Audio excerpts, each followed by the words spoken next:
Olá, galera aí de casa. Sejam bem-vindos a mais um Com Quem Será? Isso mesmo. Hoje a gente está aqui num ambiente mais descontraído, sentadinho aqui, com um casal top, casal de amigos, Dudu e Vanessa, pastores aqui na Mocidade Aham. da Ei, gente. Lagoinha. Oi, gente. Bom demais ter vocês com a gente aqui. E é claro que a gente está junto aqui para bater esse papo que vai ser quente hoje. E eu Até quero mesmo fazer. quando junta nós quatro, assim. É, o assunto é sempre quente, né? Exatamente. E você aí, nós vamos falar de namoro hoje aqui, né? Você sabe qual a idade certa para namorar? Você sabe o que, que pode, o que não pode num namoro? Né? Exatamente, estamos aqui para trazer conselhos para você. A gente nesse bate-papo vai trazer alguns conselhos, alguns casos também aqui sobre isso. E é muito importante lembrar que conselho não é bater o martelo sobre a vida de alguém. Né? Como diz o ditado, se conselho fosse bom, ninguém dava, vendia. Vendia. Né? Mas na verdade, a gente sabe que, biblicamente falando, os conselhos são muito bons. O livro de Provérbios fala que nós precisamos de conselhos, porque na multidão de conselhos A existe a sabedoria. Então, não dê um passo adiante no seu relacionamento sem ter bons conselheiros por perto. Esse é o tema do nosso quadro de hoje e você vai curtir demais. E pra você que tá solteiro, você também pode assistir, ficar ligadinho aqui, né? Que vai ser muito edificante pra sua vida. Não é um bullying, viu? Mas você vai ser muito abençoado pra praticar mais na frente, assim, quando você encontrar essa pessoa de Deus pra você. E eu quero começar assim já trazendo um tema, pelo menos pra gente iniciar, talvez isso vai influenciar muito na vida dos próprios solteiros também, que é um dilema que muitos têm, qual a idade certa pra namorar. No one loves me like you. No one loves me the way. Tem menino de 12 anos querendo namorar, e tem gente, e tem pais aí segurando o filho até 25 Segura. anos de idade aí, né? Não, tem que namorar só depois dos 18, depois dos 20, né? E vamos bater esse papo aqui. O que vocês pensam sobre essa idade? Eu acho que essa pergunta é muito pertinente porque a gente está vivendo um momento hoje que tudo está acelerado. Aham. Né? Os meninos estão começando a mexer com o computador com 3 anos. Já está sabendo o que Já é um sabe tablet. disso, já. verdade. Antes. Um Mas- ano já estão Já mexendo. tá, Então, né? progressivamente o namoro vai antecipar na mente das pessoas. Então, a gente tem que trabalhar isso na consciência de quem vai namorar, porque é pesado o namoro. O namoro não é só alegria. Tem coisas que são pesadas que a gente vai levar para o resto da vida. Então, isso é marcado no namoro. Então, a gente tem que estabelecer uma regra, um limite, não porque seja necessário, mas é porque precisa orientar, dar um campo de visão mais amplo. Porque tem gente que pensa que o namoro é um passatempo, né? Como É. diz uma amiga nossa, ela diz que passatempo é biscoito, né? Então tem muitas implicações no namoro e certamente um dos fatores é a questão da idade, né? E muitos têm essa dúvida, né? Será que então só a partir dos 18 anos, né? Já que eu já posso tirar carteira a partir dos 18, então o namoro também tem que ser? Será, pastora Vanessa? Ai, eu acho assim É que o sonho de quando... todo pai, é, né? Depois dos Pai, 20. é verdade. Eu tenho uma filhinha, meu filho, quando o marmanjo eu aparecer ia em fazer casa, essa o negócio vai pergunta. estremer. Quando que a Não, Anabela vai poder namorar, né? não vou nem pensar nisso aqui agora. A Anabela já escolheu esperar. Mas eu acho que essa questão da gente determinar a idade, eu acho muito complicado, né? Sempre quando a gente vai conversar com alguém, a gente fala assim, muito mais que é importante que a idade, é importante a maturidade, né? Exatamente. Não só a maturidade emocional, mas a maturidade financeira. Porque o namoro do cristão, a gente gosta de falar que o namoro do crente tem que ser para casar. Né? Então, quando você começa a namorar, você vai namorar quanto tempo até ter condição de casar? E quando a gente lembra dos nossos princípios cristãos, que a gente tanto fala no nosso curso lá de namorados, a gente fala em Gênesis 2, 24, fala assim, por isso deixará o homem pai e mãe. Isso é um princípio. O cara tem que ter uma maturidade. A gente estava brincando aqui antes do programa, falando assim, o nosso amigo aqui, cinegrafista, até falou assim, por que eu não posso namorar se eu não tenho emprego? Eu falei assim, meu amigo, como é que você vai cuidar da menina? Como é que você vai sustentar uma casa depois, se você não tem nem como levar ela para sair para um cinema? Vai Não ficar consegue pedindo. comprar Não um consegue cachorro comprar um quente, cachorro quente, R$4. não consegue pagar um né? ônibus para ela se tiver que andar de ônibus, tem dinheiro para pôr gasolina e quer começar um namoro. Então, são coisas que para o homem, principalmente, são polos de direção. Cara, eu vou começar a trabalhar primeiro, aí eu vou pensar em namorar. porque senão você não vai ter condição de bancar. Não precisa ter carro, casa, não precisa ser o homem mais rico do mundo, ter o melhor emprego do mundo, mas precisa de ter uma direção e um objetivo de vida. Eu gosto de falar que verdade. às vezes o problema não é questão de estar empregado especificamente. O pior de estar desempregado é não gostar de trabalhar. É verdade. Pior. Pior, você moça que tá ouvindo, que tá assistindo a gente, cuidado com quem você, assim, tá gostando, né? O pior do que desempregado é o cara que não gosta de trabalhar.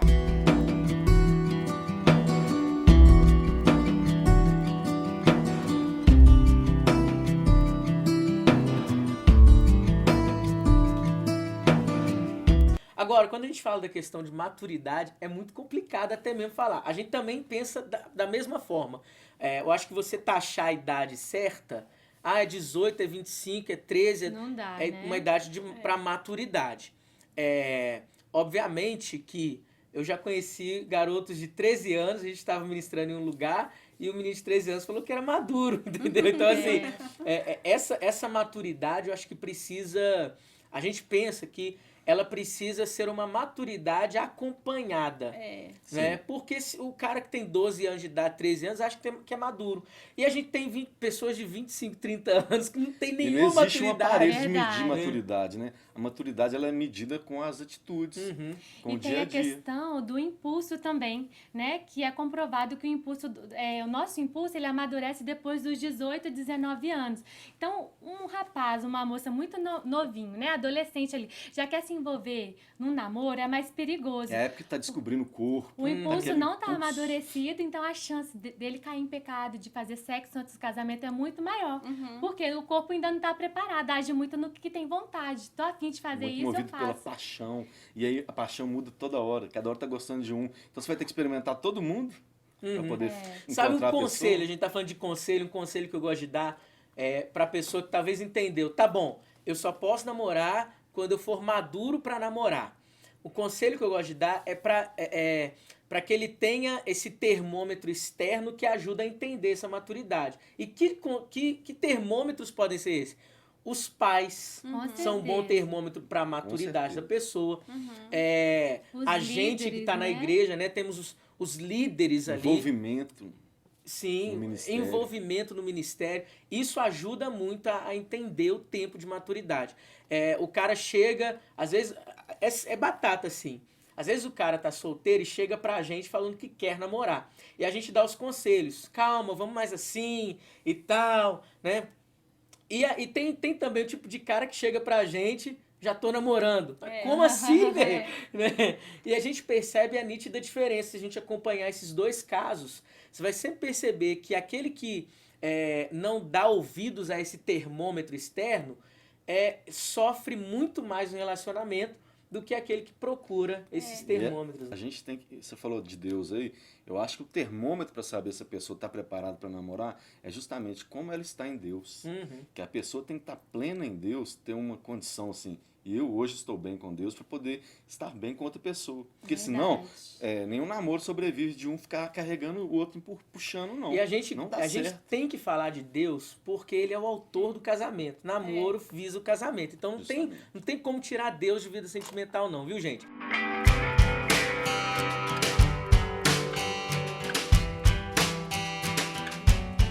Olha só o caso que eu tenho aqui agora, né? Tem o caso de um jovem que eu tô até lendo aqui isso. Cuidado pra não falar o nome dele.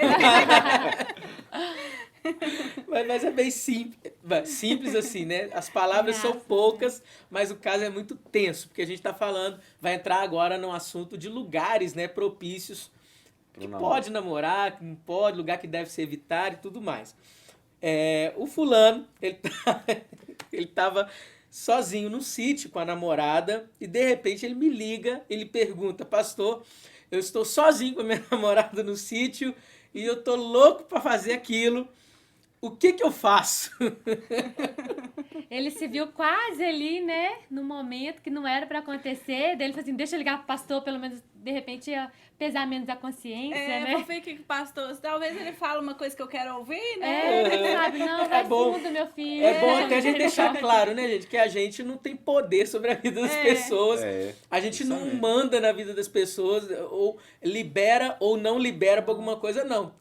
Você faz o que quiser, meu filho, né? Porque tem Vamos, gente né? que vai pro aconselhamento esperando a justificativa para errar. Eu já vi, assim, gente que vem me palavra. aconselhar É a comigo e falar resposta, assim, pastor, o que o senhor falar, eu vou fazer. Eu falei, não, então vai se aconselhar com outro, porque eu quero te aconselhar. Eu não quero definir coisas pra você, não. Às vezes Minha a filhinha tem pessoa- 2 anos de idade. Sobre a vida dela, eu bato martelo, mas sobre a sua vida, não. Mas a pessoa é meio preguiçosa também, né? Ela não quer tomar uma decisão e errar e falar assim, eu sou a culpada. Mas é muito mais fácil se alguém decidir por mim e se acontecer alguma coisa, a culpa não é minha, mas de outra pessoa.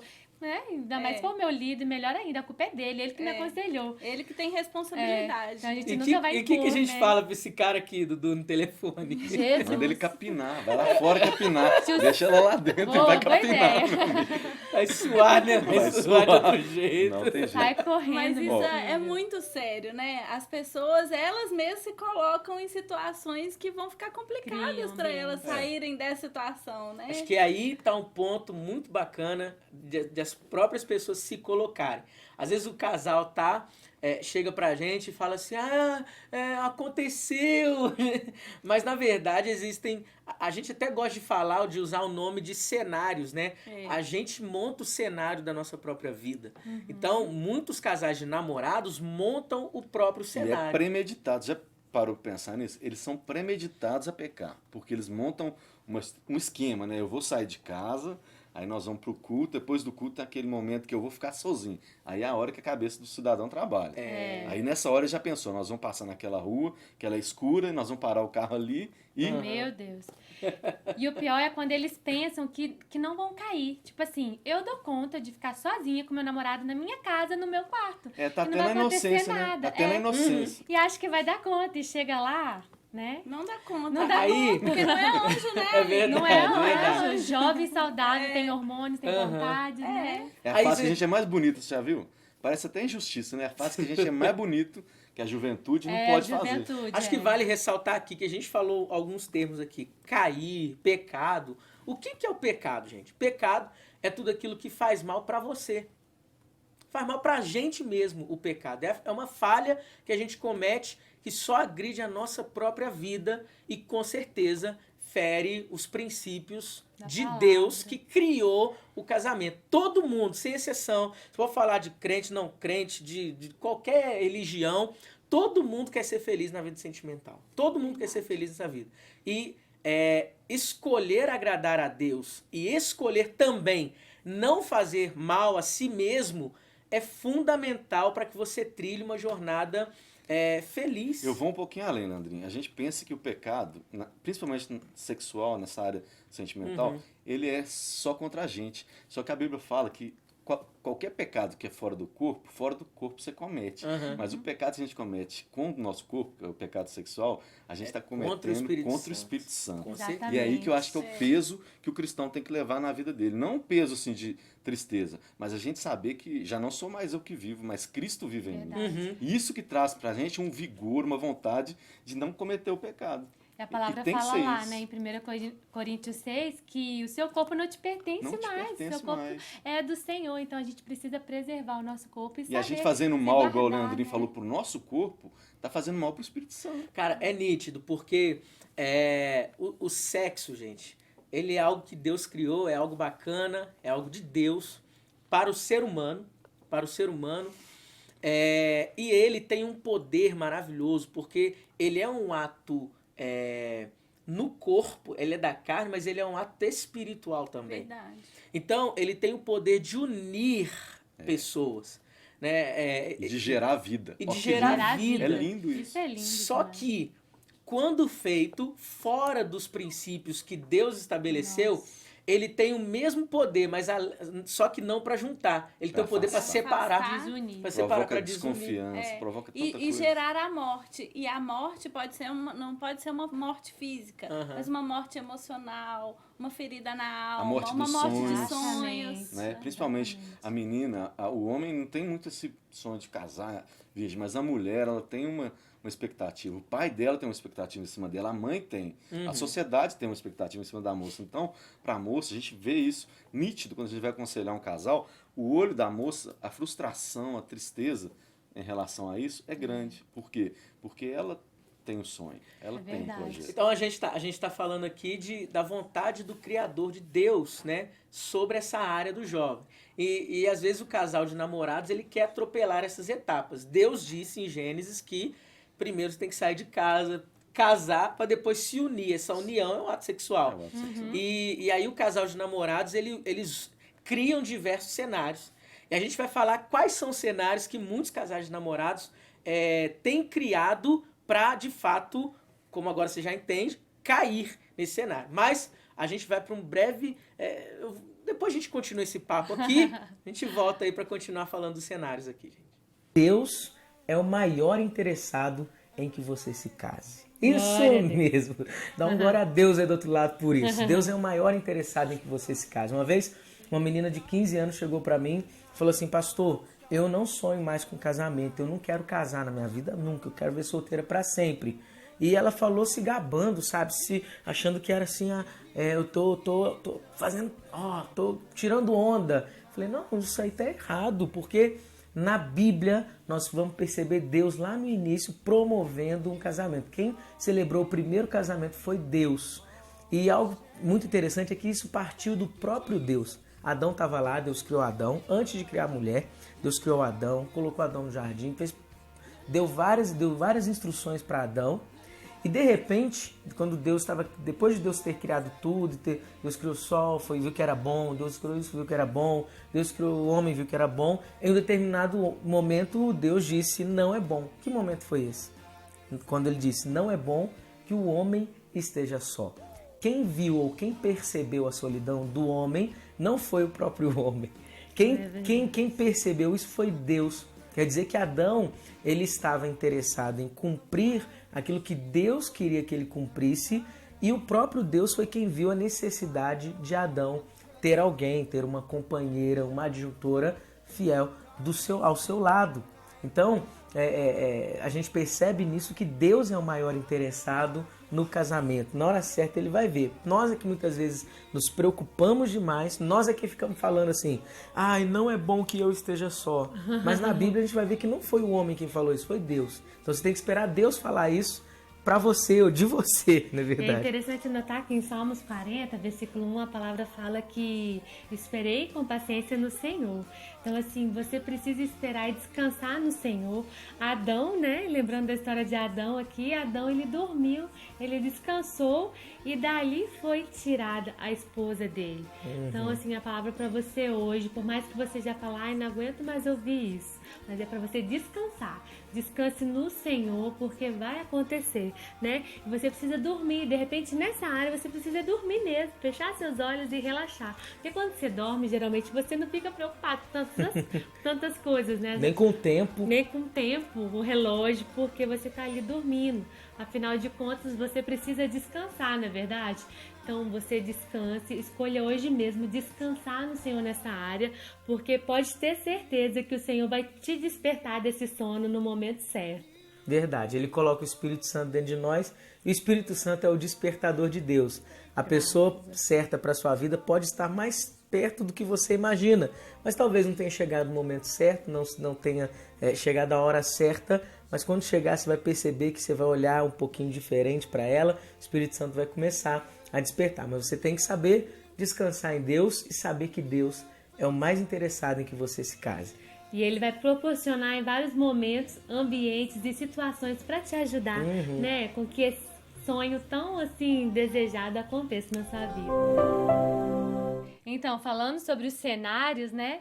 Você ficar sozinho com seu namorado em casa é muito perigoso, né? Namorar em lugares ermos, lugares que sejam os dois sozinhos, não vale, viu, gente? Então procure se cercar de pessoas, estar sempre junto de pessoas que vão abençoar a sua vida e fazer companhia no momento do namoro. Traz seu irmãozinho, seus pais, pra tudo bem perto, assim, que vai te ajudar muito. Beleza. Dudu, deixa um conselho geral pra galera aí. O conselho que eu deixo para vocês é o seguinte, namorado tem que ser acompanhado, né? Namorado não pode ficar sozinho, e ficar sozinho não é só ficar isolado, não. É não participar de uma célula, é não chegar pro pastor no final do culto, pastor, ore por nós, abençoe nossa semana. Procure um líder, procure alguém para te acompanhar e não fique sozinho. Que Deus abençoe vocês aí. O tempo passou rápido, né? Tem muito mais coisa pra falar. A gente promete voltar com muita coisa boa pra você. Até semana que vem. Tchau, tchau. Valeu. Deus te Tchau. abençoe.